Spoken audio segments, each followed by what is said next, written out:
नमस्कार, आप देख रहे हैं जनादेश में हूं आपके साथ प्राची सिंह। स्वागत है आपका नाइट बुलेटिन्स में। तो चलिए खबर शुरू करने से पहले एक नजर अब तक की हेडलाइंस पर। हेडलाइन के प्रायोजक है सुशीला चैरिटेबल ट्रस्ट, जहां लोक हित और विकलांग लोगों की सहायता करना ही है कर्म, जिसका एक ही नारा जनहित में योगदान कराना।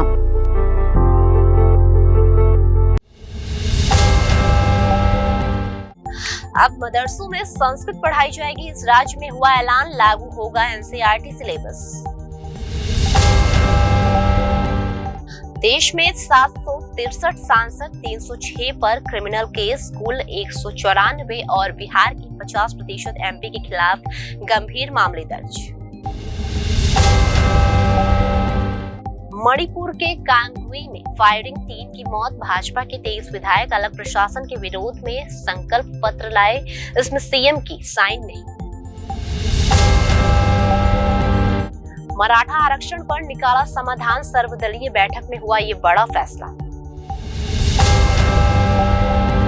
सुप्रीम कोर्ट का आसाराम की जमानत याचिका की सुनवाई से इनकार, कहा सजा के निलंबन के लिए हाई कोर्ट जाएं। अब तक 16 बार बेल पिटीशन खारिज। अब समाचार विस्तार से। उत्तराखंड वक्फ बोर्ड चेयरमैन शदाब शम्स ने बताया कि कार्यक्रम के पहले चरण में देहरादून, हरिद्वार, उधम सिंह नगर और नैनीताल जिलों में 4 मदरसों में ये पहल की गई है। उत्तराखंड के मदरसों में अब संस्कृत पढ़ाई जाएगी। उत्तराखंड वक्फ बोर्ड के चेयरमैन शम्स ने मीडिया से बात करते हुए बताया कि उत्तराखंड मदरसा बोर्ड के अंतर्गत आने वाले मदरसों में एनसीईआरटी के सिलेबस को लागू किया जाएगा। इसके अंतर्गत संस्कृत भाषा की पढ़ाई जाएगी। इसके लिए बाकायदा टीचर भी नियुक्त किए जाएंगे। शदाब शम्स का कहना है कि बड़े पैमाने में लोगों का संस्कृत के प्रति रुझान बढ़ रहा है। दरअसल जानकारी के मुताबिक मदरसा वेलफेयर सोसाइटी ने करीब 6 साल पहले तत्कालीन सीएम को पत्र लिखकर अपील की थी कि मदरसों के सिलेबस में संस्कृत को जोड़ा जाए, लेकिन इससे अव्यवहारिक बातें हुई। मदरसा में संस्कृत पढ़ाने से इनकार कर दिया गया था, लेकिन अब इस दिशा में कदम उठा लिया गया है। उत्तराखंड वक्फ बोर्ड के वैज्ञानिक और इस्लामिक शिक्षा को मिलाकर शिक्षा प्रणाली का आधुनिकीकरण करने के कार्यक्रम को लेकर राज्य के मदरसों ने बहुत उत्साह दिखाया है। उत्तराखंड वक्फ बोर्ड के चेयरमैन शदाब शम्स ने बताया कि कार्यक्रम के पहले चरण में देहरादून, हरिद्वार, उधम सिंह नगर और नैनीताल जिला में 4 मदरसों में किए गए शिक्षा में आधुनिकीकरण को देखते हुए करीब 40 से 50 मदरसों ने हमसे संपर्क करने यहाँ भी आधुनिकीकरण किए जाने की मांग की है। इन मॉडर्न मदरसों में पढ़ने वाले बच्चों का ड्रेस कोड भी होगा, जो वक्फ बोर्ड तय करेगा। शम्स ने ये भी बताया कि फिलहाल 117 मदरसों में भी संस्कृत शिक्षा दी जाएगी। पढ़ाई के साथ स्मार्ट क्लास की व्यवस्था की जाएगी। उन्होंने कहा कि उत्तराखंड देवभूमि है, अगर यहाँ संस्कृत नहीं पढ़ाई जाएगी तो कहाँ पढ़ाई जाएगी। अब मुस्लिम समाज के लोग भी बदलाव चाहते हैं। मदरसों के अपग्रेडेशन से वे भी खुश हैं। एसोसिएशन फॉर डेमोक्रेटिक रिफॉर्मर्स ने सांसदों पर दर्ज क्रिमिनल केस को लेकर रिपोर्ट जारी किया है। इसमें बताया गया है कि देश के कुल 763 सांसदों में से 306 सांसदों के खिलाफ आपराधिक मामले दर्ज हैं। इनमें से 194 सांसदों के खिलाफ हत्या और महिलाओं से अत्याचार के गंभीर केस हैं। एडीआर ने ये रिपोर्ट लोकसभा और राज्यसभा सदस्यों की तरफ से दायर हल्फनामे के हवाले से जारी किया है। रिपोर्ट में आगे बताया गया है कि लक्षद्वीप से 1 सांसद, केरल के 29 सांसदों में से 23 बिहार के हैं, 56 सांसदों में से 41 महाराष्ट्र के हैं, 65 सांसदों में से 37 तेलंगाना के हैं, 24 सांसदों में से 13 और दिल्ली के 10 सांसदों में से 5 के खिलाफ क्रिमिनल केस दर्ज है।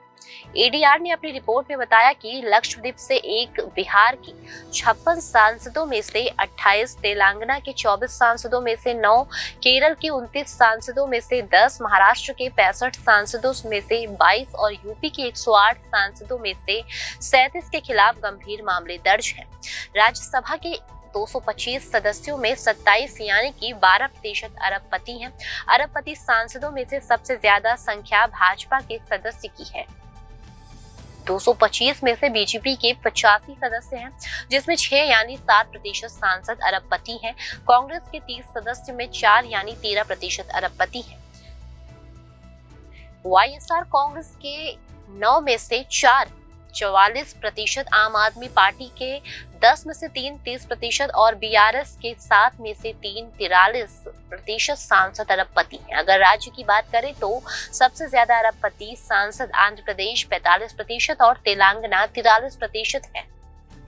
राज्यसभा के मौजूदा सांसदों की औसतन प्रॉपर्टी 80.93 करोड़ रुपए है। बीजेपी के औसतन सांसदों की प्रॉपर्टी 30.34 करोड़ है। कांग्रेस के 30 सांसदों की औसतन प्रॉपर्टी 51.65 करोड़ है। तृणमूल कांग्रेस के 13 सदस्यों की औसतन प्रॉपर्टी 3.55 करोड़ है।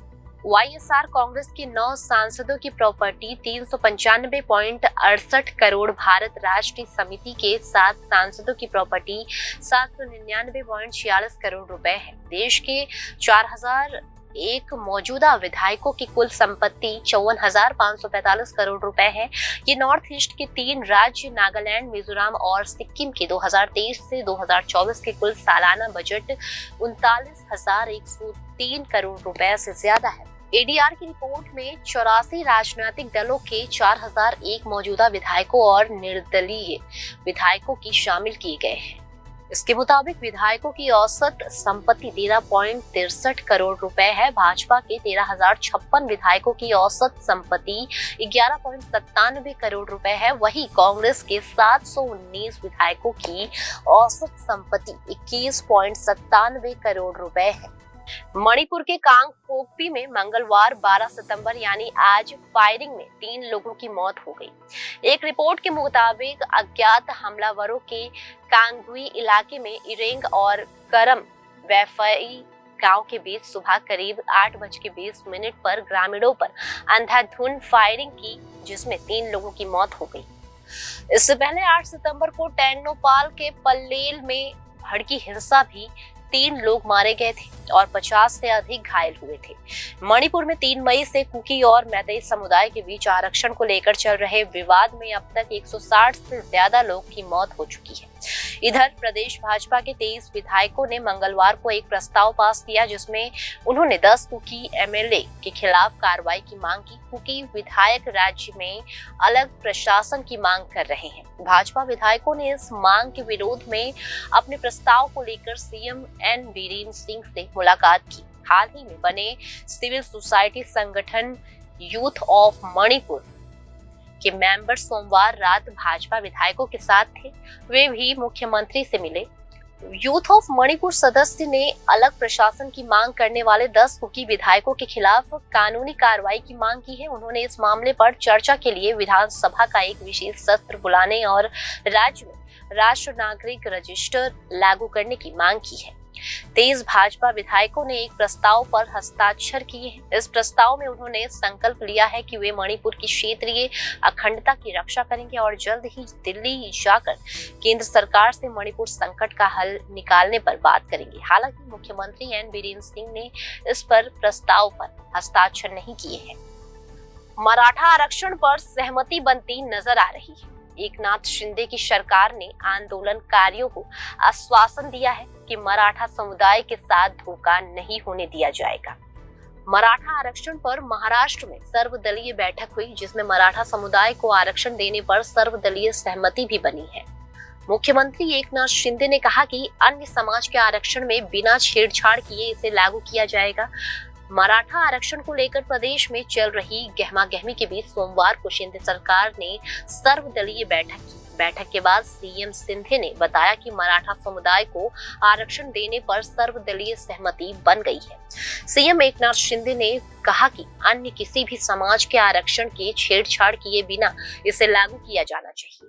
बता दें कि मराठा आरक्षण को लेकर हुई बैठक को लेकर सीएम एकनाथ शिंदे ने कहा कि इस बात पर भी सहमति हुई है कि अन्य समाज के आरक्षण को बिना हाथ लगाए दिया जाना चाहिए। मराठा आरक्षण को लेकर हर तरफ से चर्चा हुई है। कानूनी मसलों पर चर्चा की गई। निर्णय कानून के दायरे में होना चाहिए। मराठा समाज धोखा नहीं खाएगा। सरकार सकारात्मक रहे। सीएम एकनाथ शिंदे ने कहा कि मनोज पाटिल ने अनशन को ध्यान में रखते हुए हम उनसे विनती करते हैं कि वो अपना अनशन वापस लें। मुख्यमंत्री एकनाथ शिंदे ने यह भी कहा कि सर्वपक्षीय बैठक का आयोजन किया गया था। सभी नेता और राजनीतिक दल की उपस्थिति में ये फैसला हुआ। पाटिल की सेहत की चिंता है हमें। सभी ने एक साथ मांग की है कि सरकार मनोज पाटिल की मांग को लेकर काम करे। समय देना चाहिए, तब तक उन्हें अपना अनशन वापस लेना चाहिए। गौरतलब है कि महाराष्ट्र के जालना जिले में मनोज पाटिल अनशन पर बैठे थे। अनशन को 2 हफ्ते हो चुके हैं। पाटिल शुरुआती तौर पर अन्न का त्याग किया है और अब उन्होंने पानी भी छोड़ दिया है। मराठा आरक्षण की मांग को लेकर उन्होंने अपना अनशन जारी रखा है। जान लें कि हाल ही में इस आंदोलन के दौरान लाठीचार्ज हुआ था, जिस वजह से ये आंदोलन सियासी गलियारों में जोर शोर से उठा है और सभी राजनीतिक दलों ने अपनी राय रखी। इसी के बाद महाराष्ट्र सरकार ने सभी राजनीतिक दलों के साथ बैठक रखी थी। नाबालिग से दुष्कर्म के मामले में पिछले 10 साल से जोधपुर की सेंट्रल जेल में बंद आसाराम की मुश्किलें कम नहीं हो रही है।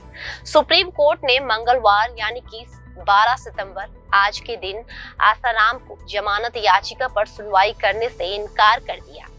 शीर्ष कोर्ट ने स्पष्ट किया है कि सजा के निलंबन के लिए आसाराम हाई कोर्ट जा सकते हैं। आसाराम लोअर कोर्ट से लेकर Rajasthan high court, supreme court और गुजरात हाई कोर्ट में अब तक 16 बार जमानत के लिए प्रयास कर चुके हैं।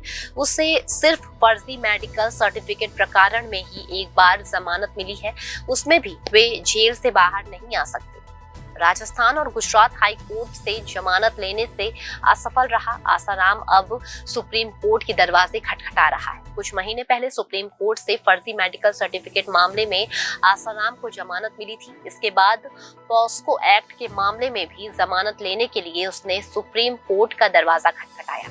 मंगलवार को सुप्रीम कोर्ट ने सुनवाई से साफ इनकार कर दिया। कोर्ट ने कहा, अगर ट्रायल कोर्ट द्वारा सजा के खिलाफ उनकी अपील पर शीघ्र सुनवाई नहीं की जाती है तो आसाराम सजा के निलंबन के लिए राजस्थान हाई कोर्ट में याचिका दायर कर सकते हैं। जोधपुर के ही SC/ST कोर्ट व पॉस्को कोर्ट ने करीब 4 साल तक ट्रायल के बाद आसाराम को सजा सुनाई थी। आसाराम को 25 अप्रैल 2018 को उम्र कैद की सजा सुनाई गई है। उसके 2 सेवादारों को भी दोषी मानकर सजा सुनाई गई थी।